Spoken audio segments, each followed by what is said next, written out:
Palabra y vida. Con el padre Manuel Horta, desde Sevilla.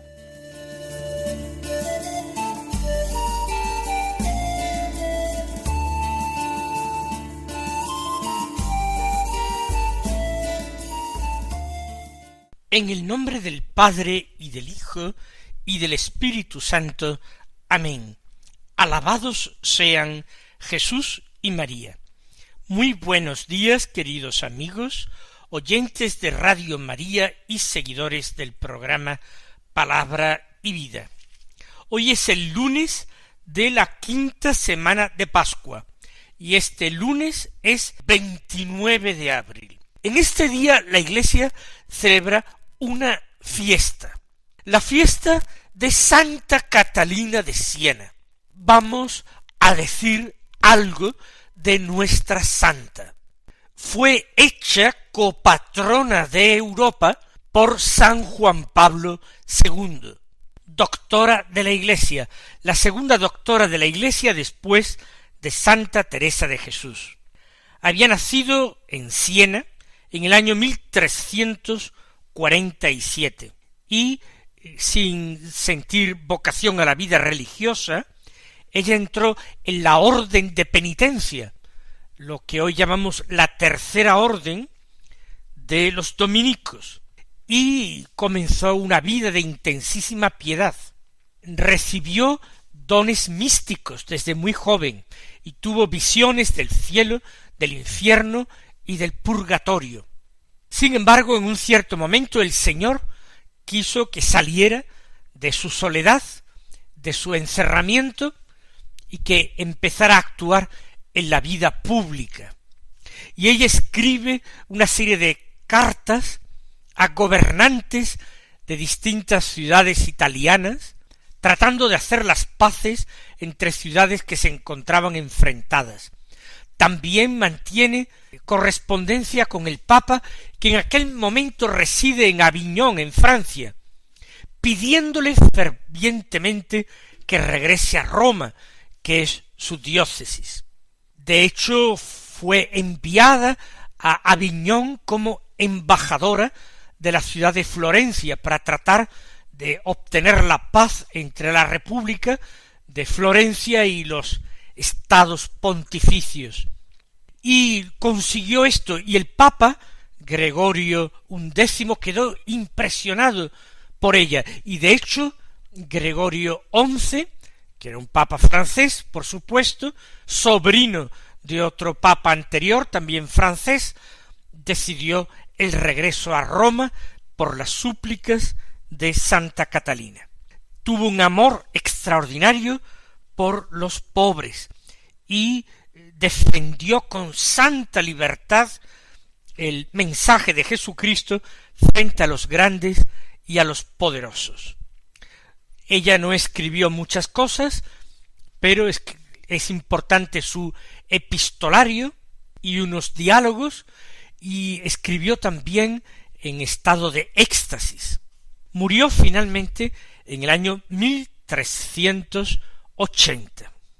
Vamos nosotros ahora a escuchar la palabra de Dios que se proclama el día de hoy.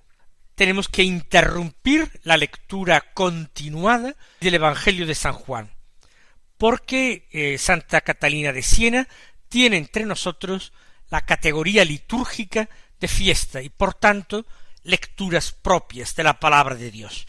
Escuchemos un texto del Evangelio de San Mateo, del capítulo 11, los versículos 25 al 30, que dicen así: En aquel tiempo exclamó Jesús: Te doy gracias, Padre, Señor de cielo y tierra, porque has escondido estas cosas a los sabios y entendidos, y se las has revelado a la gente sencilla. Sí, Padre, así te ha parecido mejor. Todo me lo ha entregado mi Padre, y nadie conoce al Hijo más que el Padre, y nadie conoce al Padre sino el Hijo, y aquel a quien el Hijo se lo quiera revelar. Venid a mí todos los que estáis cansados y agobiados, y yo os aliviaré. Cargad con mi yugo y aprended de mí, que soy manso y humilde de corazón, y encontraréis vuestro descanso. Porque mi yugo es llevadero y mi carga ligera. Es un texto muy conocido y muy hermoso del Evangelio. Un texto de San Mateo, pero que tiene fuertes resonancias joánicas. Parece que esto podría haberse encontrado en el Evangelio de San Juan. Nadie conoce al Padre sino el Hijo, nadie conoce al Hijo sino el Padre. Comienza así el texto: te doy gracias, Padre, Señor de cielo y tierra. Jesús, desde su corazón humano, tiene necesidad de dar gracias, de exultar de alegría y de gratitud para con su Padre Dios en relación a su Padre Dios. Padre y Señor de cielo y tierra. Le reconoce Jesús desde su humanidad, reconoce esa supremacía del Padre, fuente de la divinidad, Dios de Dios. Él, a quien en el símbolo de la fe se le atribuye la creación de todo cuanto existe, de todo lo visible y lo invisible. Te doy gracias, Padre, porque has escondido estas cosas a los sabios y entendidos. Dios no ha querido que las cosas del reino, no ha querido que la revelación más profunda del misterio de su propia vida y existencia, del misterio de sus planes escondidos desde la creación del mundo, del misterio de la redención de los hombres, no ha querido que esto fuera accesible a los sabios y entendidos de este mundo. ¿Por qué? Para que ninguno de ellos pudiera gloriarse de llegar a un conocimiento de Dios por sus propias fuerzas, por su propio ingenuo, con su propio saber. Los sabios y entendidos de este mundo, unos han buscado la verdad, y a pesar de todo no la han encontrado en plenitud, solamente semillas de verdad, atisbo de verdades. En cambio, toda esta profunda revelación ha sido concedida a la gente sencilla. ¿Quiénes son la gente sencilla? Los pobres, sociológicamente hablando, económicamente hablando de este mundo. La gente sencilla son los pobres de espíritu, los que se saben nada, los que son como los niños y quieren acoger el reino de Dios como niños. Estos son los sencillos, los que se saben pequeños, incapaces, inútiles, los que fían toda su salvación y su vida y su esperanza a Dios. Tú se las has revelado a la gente sencilla. Sí, Padre, así te ha parecido mejor. Y por eso Jesús, el Verbo encarnado, da gracias al Padre. ¡Qué bien ha hecho Dios las cosas! ¡Qué belleza la de sus planes escondidos! ¡Qué bondad infinita es la que Él muestra con su hacer tan distinto de la sabiduría de los hombres, pero un hacer repleto de la verdadera sabiduría? Del fundador de la Cartuja, San Bruno de Colonia, se afirma que su exclamación o jaculatoria preferida era repetir oh bonitas, es decir, oh bondad, oh bondad, qué bien ha hecho las cosas Dios. Y repite Jesús, sí, Padre, así te ha parecido mejor. Y ahora el Señor reconoce, orando en voz alta delante de sus discípulos, algo de su relación íntima con el Padre. Todo me lo ha entregado mi Padre, y nadie conoce al Hijo más que el Padre. Ciertamente, cuando Jesús dice todo, hay que entenderlo en la plenitud de esta expresión. Todo, el universo y los hombres, el pasado, el presente y el futuro. Suyo es el tiempo y la eternidad, como afirmamos nosotros en la bendición del cirio pascual, la noche de la vigilia de la resurrección del Señor. Todo me lo ha entregado mi Padre, todo lo ha puesto en manos de su Hijo, y nadie lo conoce al Hijo más que el Padre, porque nadie lo ama como el Padre, por eso lo conoce.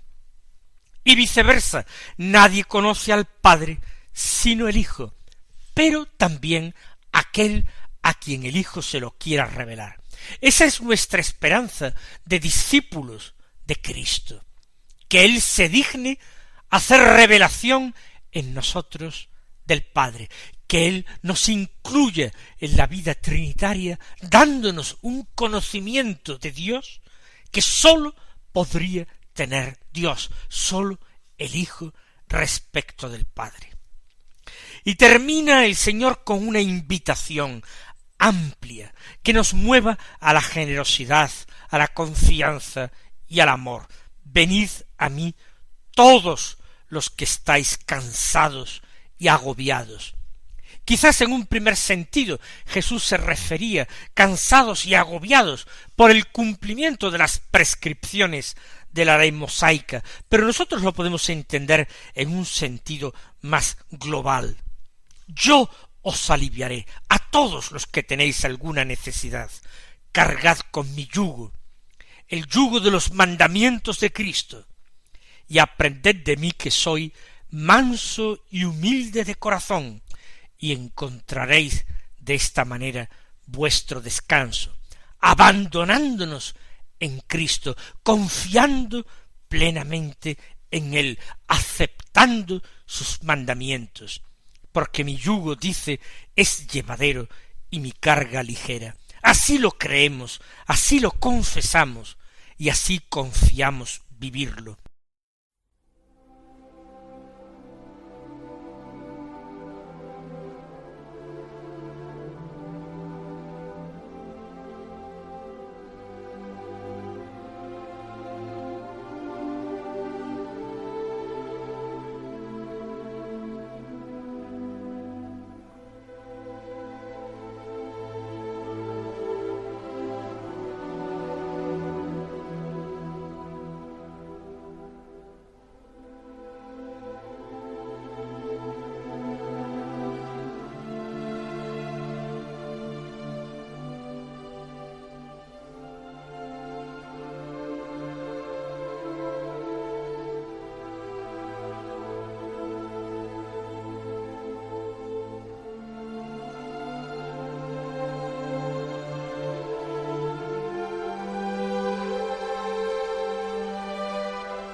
La primera lectura de la misa es de la primera carta del apóstol San Juan, del capítulo primero, versículo 5, hasta el capítulo 2, versículo 2.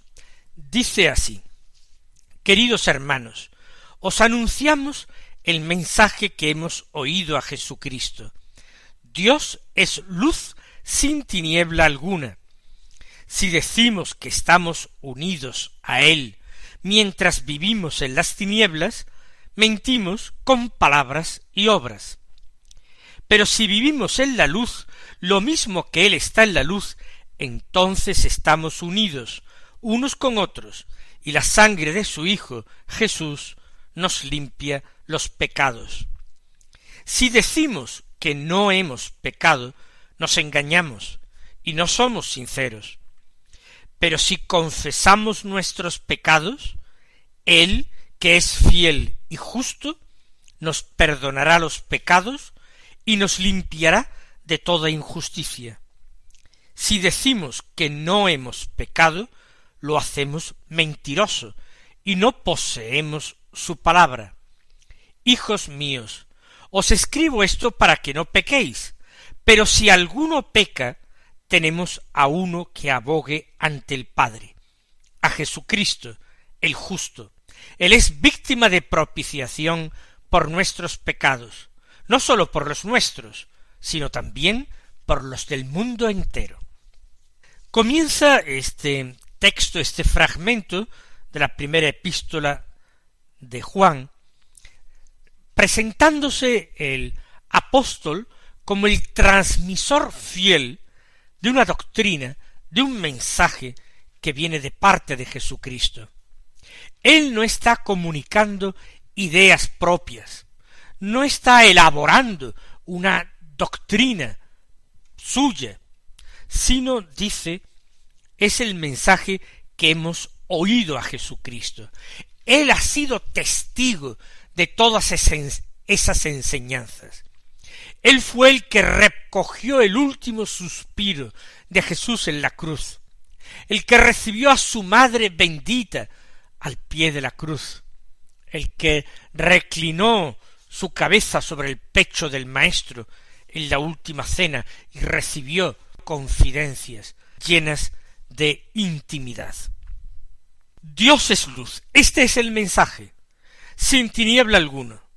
Esta simbología de la luz está presente desde el comienzo del Evangelio de San Juan, cuando se nos dice que la luz brilló en las tinieblas, pero las tinieblas no la recibieron. En la palabra estaba la vida, y la vida era la luz de los hombres. Pero vino a los suyos, y los suyos no la acogieron. Jesús dirá, yo soy la luz del mundo, el que me sigue no camina en las tinieblas. Dios es luz. Si nosotros decimos con palabras que estamos unidos a Él, pero en la práctica estamos viviendo en las tinieblas, es decir, fuera de la verdad, fuera de la razón, fuera de la justicia, fuera de la bondad, fuera de la ley de Dios, entonces estamos mintiendo, de palabra y de obra. Y esta es la mentira más grave y la más importante y decisiva, mentir con las obras. Es decir, cuando nuestras obras no confirman nuestras creencias ni nuestras palabras, cuando actuamos de una forma contraria a lo que creemos o decimos creer, mentimos con obras. En cambio, si vivimos en la luz, realmente, no porque lo digamos, lo mismo que el Señor está en la luz, lo mismo que el Señor es la luz, entonces, conclusión sorprendente de Juan, estamos unidos unos con otros, y la sangre del Hijo de Dios, de Jesús, nos limpia los pecados. Es decir, vivir en la luz, vivir en Cristo, supone vivir en armonía, vivir el mandamiento del amor fraterno con los prójimos y recibir de esta manera la justificación, el perdón de los pecados. ¿Por qué es importante esto? Juan lo va a decir inmediatamente. Porque no nos vale decir que nosotros no tenemos pecados. Quien dice tal cosa, miente, se engaña.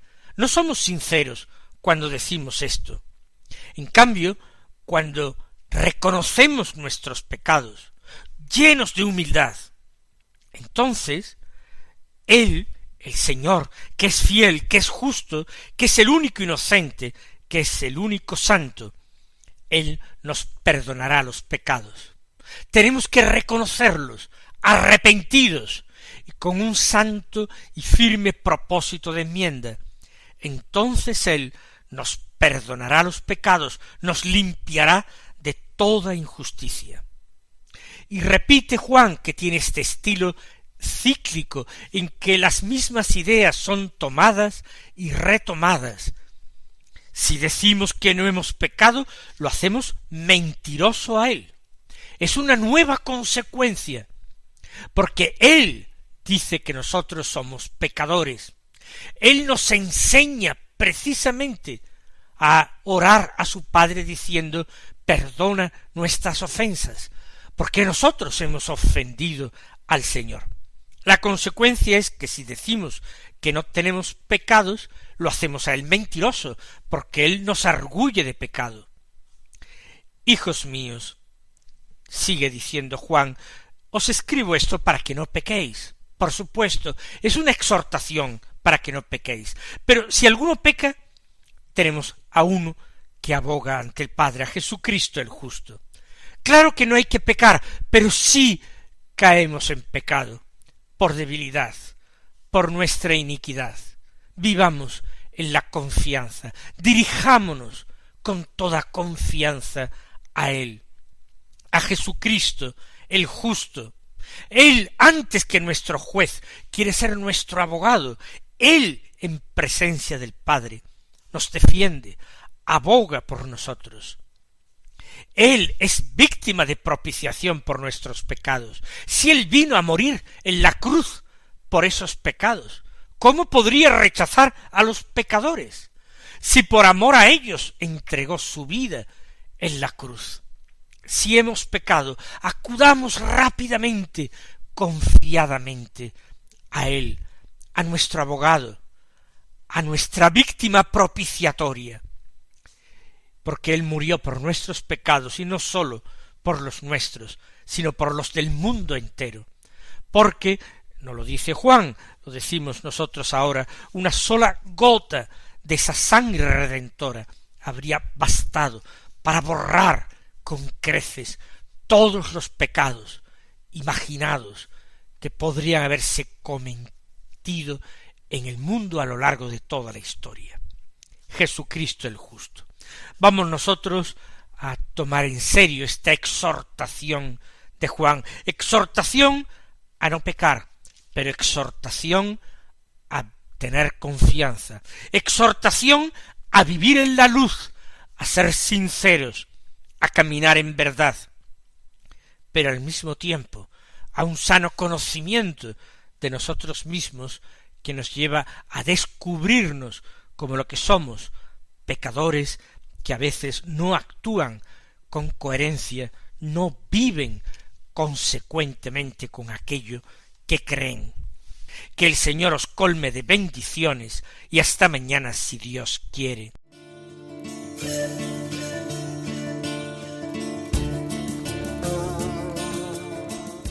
Han escuchado en Radio María Palabra y Vida,